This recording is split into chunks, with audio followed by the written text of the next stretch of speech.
Hey everybody, welcome back to Video Game Mess. So, taking a fun edition video for you guys today, and one that is going to follow up the announcement that the Neo Geo AES Plus is coming to the market in November. And basically everyone, myself included, was absolutely stoked, excited, and very surprised to hear that Plaion was actually releasing a new Neo Geo in 2026.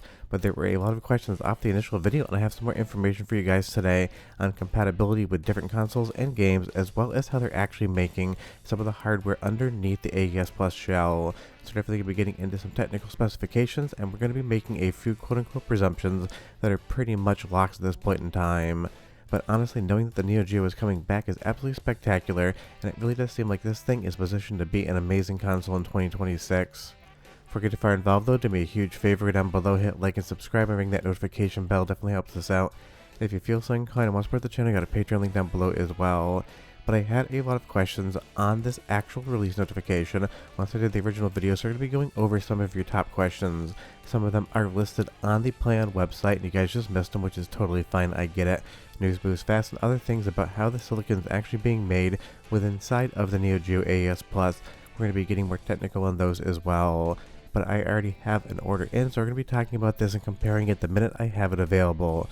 Because number one question is it going to be one-to-one with the real Neo Geo or the MiSTer FPGA core?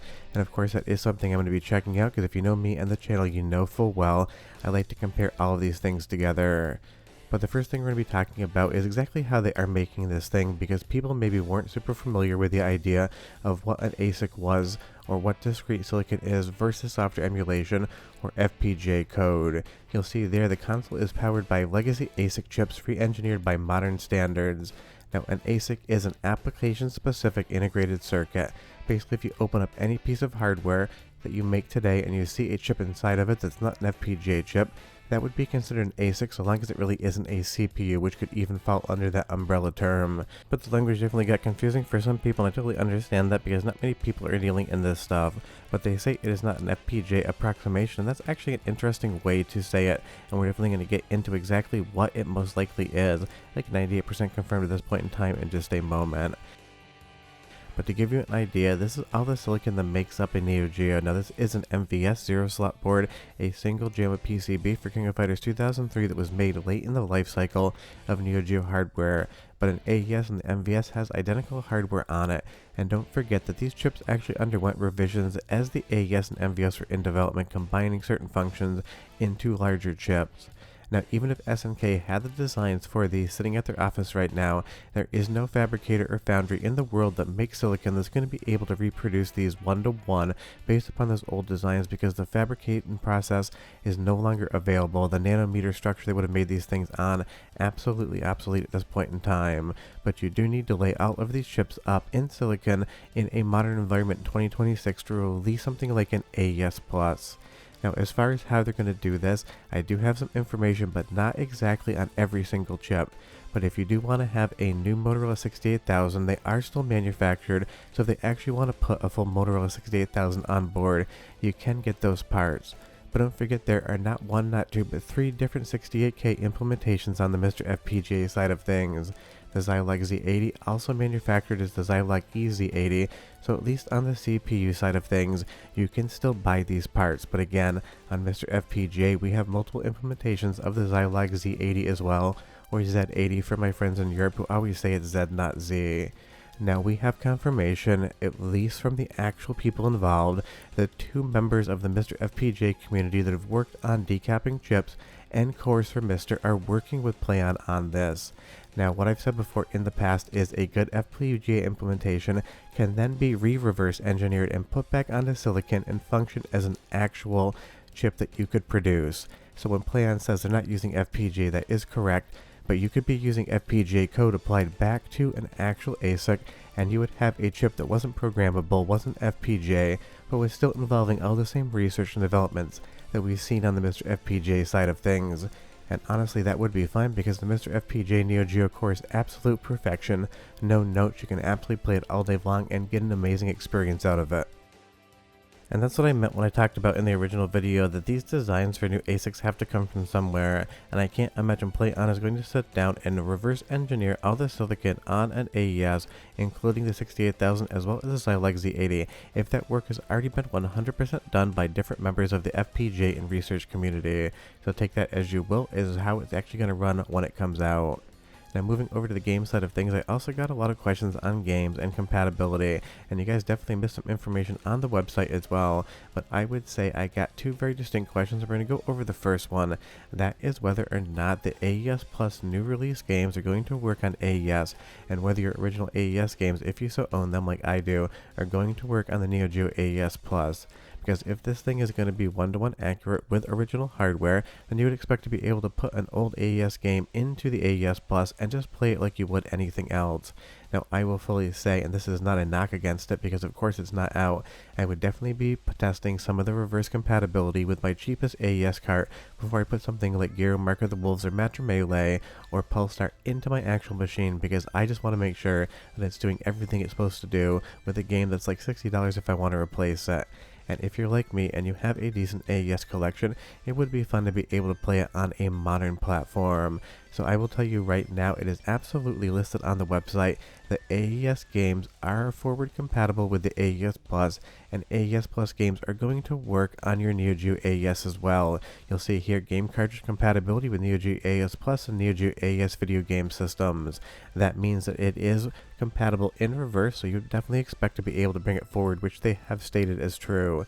The other thing is they've talked about the fact that the AES cartridge includes the Scotland course, the absolute cruelest mistress of Neo Turf Masters ever.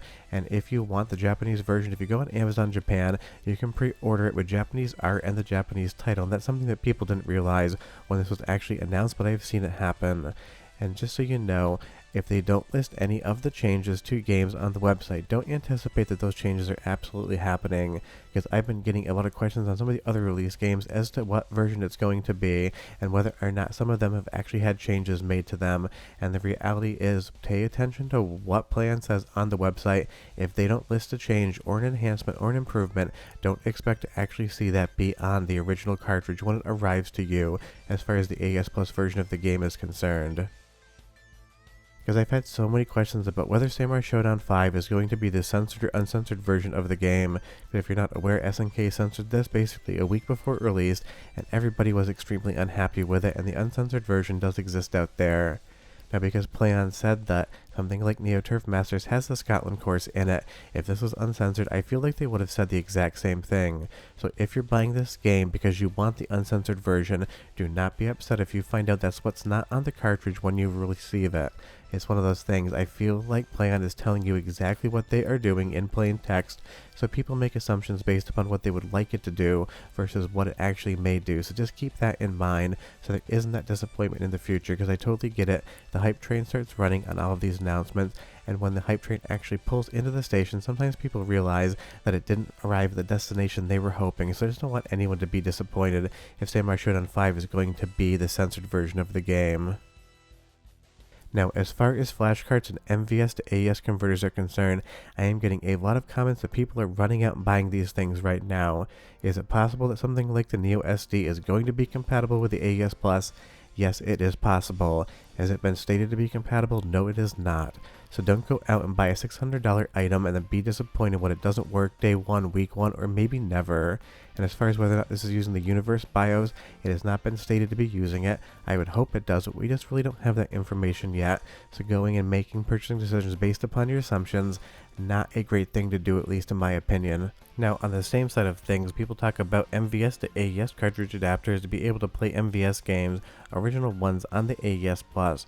Now, be aware that MVS to AES adapters have always been a little bit of a tricky thing when it comes to the Neo Geo, and even though we have new adapters that have way more compatibility, they are still not a 100% perfect thing and are probably the final boss when it comes to something like Neo Geo hardware. So again, I would go in anticipating that these things have to be tested first and confirmed to be working before you should go out and buy one of them. Yes, they are cheaper than something like the Neo SD Pro, but honestly, it's still money, and we don't know if it's going to be money well spent or not. And if you are not familiar, and I get a few questions about this, MVS cartridges cannot not slot into an AES. AES cartridges do not slot into an MVS. They are different pinouts, they are different physical sizes, and it just doesn't work that way. Also, people ask what the PCB inside of the new AES Cart Plus are going to look like, and honestly I don't have any idea, but I'm sure they're going to be wildly different compared to original AES cartridges, because there was some fear with people out there that these would basically flood the market as original copies, because don't forget, some of these Neo Geo games are high 4 figures to even mid 5 figures. It'll definitely not be able to fool anyone though. And again, as far as the hardware implementation, the no emulation, reverse engineered ASIC chips, we kind of know, at least with the two members of the MiSTer community they're working with, that this is definitely derived from some of those developments. So I think you're getting FPGA code put back onto ASICs. And as far as the latency on the HDMI, as well as what RGB or otherwise are coming out of the back, we're going to have to wait and test that sort of stuff. Now they say original AV, so I would highly expect it to be RGB out of the back. And if you know me and you know the channel, you know I absolutely love my Neo Geo games on my PVM. But definitely Plaion has to release a few more details here. I think their announcement was very good. They did provide a lot of information, but when they say low latency HDMI, people would love to see a number because we want that to be sub 1 frame. And when they say original AV compatibility, we want to know exactly what signals are going to be coming out of the back to make sure that we are getting our RGB out and how that is done. But again, this announcement is like 48 hours old, so it totally makes sense that we are missing a little bit of information here, and that is totally fine. But it's definitely interesting to find out that two people from the MiSTer FPGA and FPGA development community in general are working with Plaion on this to get this hardware out the door. Think of that as a very positive thing, because I'm going to tell you right now, no bias, the Neo Geo core on MiSTer FPGA is pure perfection, and I play it over my AES hardware 99 out of 100 times. If you have any other questions or comments, leave them down below, but otherwise I'm done. When there's more information, I'll let you know, and I'll see you guys next time. Bye-bye.